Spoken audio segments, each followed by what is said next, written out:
मैं Pooja Priya speech and audiology specialist Burari से बता रही हूँ। हमारा सेंटर बुराड़ी मौर्य एनक्लेव गली नंबर 4 में सेवाराम बिल्डर के जस्ट अपोजिट में ही पड़ता है। यहाँ पे आपको स्पीच रिगार्डिंग किसी भी तरह से स्पीच में आपको प्रॉब्लम है 100% गारंटी के साथ आपको ठीक होगा। अब रही बात टाइम कितना लगता है, क्योंकि पेरेंट्स का क्या रहता है सबसे पहला मुद्दा कि मैडम ठीक कितने दिन में होंगे। अब यह चीज़ मैं पेशेंट को देखने के बाद ही बता सकती हूँ। जैसे लेकिन ये गारंटी है कि स्पीच में आपको 100% गारंटी यहाँ पे है कि मिलेगा। बिल्कुल यहाँ पे जब ठीक हो जाएगा तो बच्चे को ये रहता है कि कभी फिर से तो नहीं होगी, ऐसा नहीं है। जो यहाँ से ठीक होके जाएगा वो बिल्कुल ठीक होगा, उसको पीछे अब कभी भी इस तरह की प्रॉब्लम नहीं आएगी। अब रही बात स्पीच में कई तरह की स्पीच होती है, जैसे मिस आर्टिकुलेशन हो गया, स्टैमरिंग हो गई, ब्रेन स्ट्रोक हो जाता है, पैरालिसिस केसेस हो जाते हैं।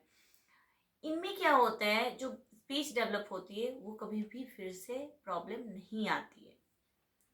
अब रही बात है स्पीच में, तो फिर क्योंकि आज में अभी सबसे ज़्यादा केसेस आता है ऑटिज्म का, इनकी स्पीच जो होती है वो थोड़ी सी डिले आती है, क्योंकि ये डिले होते हैं। तो डिले होने के कारण हमें यहाँ पे क्या होता है, न्यूरोलॉजिकल डिसऑर्डर होने की वजह से स्पीच प्रॉब्लम ज़्यादा कवर करना पड़ता है। जैसे कि अब हम बच्चे को बता रहे हैं कोई साउंड, तो उसे क्या होता है, हमें पहले आइडेंटिफिकेशन कराना पड़ता है। बच्चे की उस चीज़ को आइडेंटिफिकेशन नहीं होता, पहचान नहीं होती, जिसकी वजह से हम बच्चे को पहचान करवाते हैं, जिसे हम एक बिहेवियर थेरेपी भी लेते हैं। क्योंकि हम इन बच्चे में क्या होता है, हम पहले स्पीच नहीं ले सकते हैं। अब लोग बोलते स्पीच है तो speech he, but speech develop करने के लिए, स्पीच लाने के लिए हमें सहारा लेना पड़ता है बिहेवियर की और आई हैंड कोऑर्डिनेशन की। तो ये चीज़ हम कहाँ करते हैं, ये चीज़ हम उस केस में हम ओटी लेते हैं। ओटी में हम सेंसरी डेवलपमेंट करते हैं और एबीए में हम उसकी पहचान करते हैं। जैसे सपोज एज एग्जाम्पल ये मोबाइल है, क्योंकि यही एक खतरा है जिससे ये बच्चा आज बीमारी हो गया है। अब ये मोबाइल तो है, मोबाइल बच्चे इस दुनिया में खोए हैं, बट उसे ये नहीं पता है कि मोबाइल है। अब जब उसे पता ही नहीं है कि ये मोबाइल है तो बच्चा बोलेगा कैसे। तो हमें क्या होता है, इनमें स्पीच लाने में टाइम लग जाता है, क्योंकि पहले हमें उसे आइडेंटिफिकेशन कराना पड़ता है, पहचान कराना पड़ता है। बच्चे को पहचान कराने में ही हमें टाइम लग जाती है। जैसे सपोज हमने दो चीज़ का एक एग्जाम्पल रखिए कि जैसे ब्लैक एंड वाइट, हमने दो चीज़ का कॉम्बिनेशन कलर का ही ले रहे हैं। तो हमें क्या होता है, पहले उसको पहचान करा रहे हैं, फिर वो पहचान करते करते बच्चा समझेगा, फिर जाके बच्चा बोलेगा। यहाँ पे क्या होता है, बच्चा पहले देखा, फिर बच्चा पहचान किया, फिर बच्चा उसको समझेगा, फिर बच्चा बोलेगा। तो इस केस में क्या होता है, स्पीच डिले आती है। अब लोगों को लगता है बच्चा बोलने तो लगा है 2 ही महीना में, 1 ही महीना में, बट मैंने तो पहचान 4 ही चीज के करवाए हैं, तो बच्चा तो 4 ही चीज बोल रहा है। अब स्पीच में क्या होता है, जैसे जैसे स्पीच आती है पेरेंट्स की लेवल पेशेंस की बढ़ने लगती है कि मैम और नहीं बोल रहा, 2 ही शब्द बोल रहे हैं, 4 ही शब्द बोल रहे हैं। तो इसमें केस में पेरेंट्स को ये करना चाहिए कि जितना हो सके घर में पहचान कराओ। ये हो गया ऑटिज्म चाइल्ड में जो स्पीच रिगार्डिंग प्रॉब्लम आती है।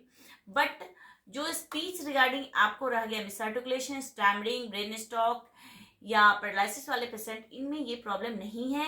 इसलिए ये स्पीच जो होती है वो एकदम गारंटी के साथ जल्दी ठीक हो जाते हैं, क्योंकि हमारे पास ज़्यादातर केसेस इस टाइप के आते हैं। तो ये पेरेंट्स जैसे थे, अब जैसे सपोज मान के चलो किसी का 4 ही वर्ड्स है तो वो मंथ में ठीक हो जाएगा, किसी का 6 वर्ड्स है, किसी का 4 वर्ड्स है, डिपेंड करता है पेशेंट पे। तो उसको उसके अकॉर्डिंग टाइम लगता है और बच्चा वो ठीक हो के कवर हो जाता है। अब सपोज किसी का बहुत ज़्यादा प्रॉब्लम है, बहुत हकला रहा है, बहुत ही ज़्यादा तोतला है, तो उस केस में हम क्या होता है, बहुत ज़्यादा हो गया तो 5 मंथ हम लेते हैं वर्ड्स करेक्ट करने के लिए, जिसमें 5 मंथ्स में हम सारे वर्ड्स करेक्ट कर देते हैं। और लास्ट के 1 मंथ हम लेते हैं कन्वर्सेशन के लिए, जिसमें हम रीडिंग वगैरह जो भी होती है, कन्वर्सेशन, थॉटिंग वगैरह जो भी होगी, ये हम करवाते हैं। उसके बाद 100% हम गारंटी देते हैं कि ये पेशेंट कभी भी पीछे मुड़ के नहीं देखेगा, ये ठीक हो जाएगा, और हो जाता है। तो इस तरह के हमारे पास केसेस होता है और हम इस तरह से डीलिंग करते हैं। प्लीज़ आप कांटेक्ट करिए, जहाँ तक होगा आपको यहाँ पे बेस्ट से बेस्ट थेरेपी दी जाती है। और यहाँ पे सबसे बड़ी चीज़ है कि मैं खुद ही डील करती हूँ। हमारे पेशेंट भी पेशेंट के साथ साथ ऐसा नहीं है, हमारे पेशेंट जब आते हैं तो हमारे थेरेपिस्ट भी हैं यहाँ पे, बट उसके साथ साथ मैं यहीं पे कंटिन्यू बैठती हूँ, तो मैं खुद भी डील करती हूँ। इसलिए मैं गारंटी लेती हूँ कि हमारे पास जो भी पेशेंट आते हैं वो बिल्कुल उदास होके आते हैं और हैप्पी होके जाते हैं।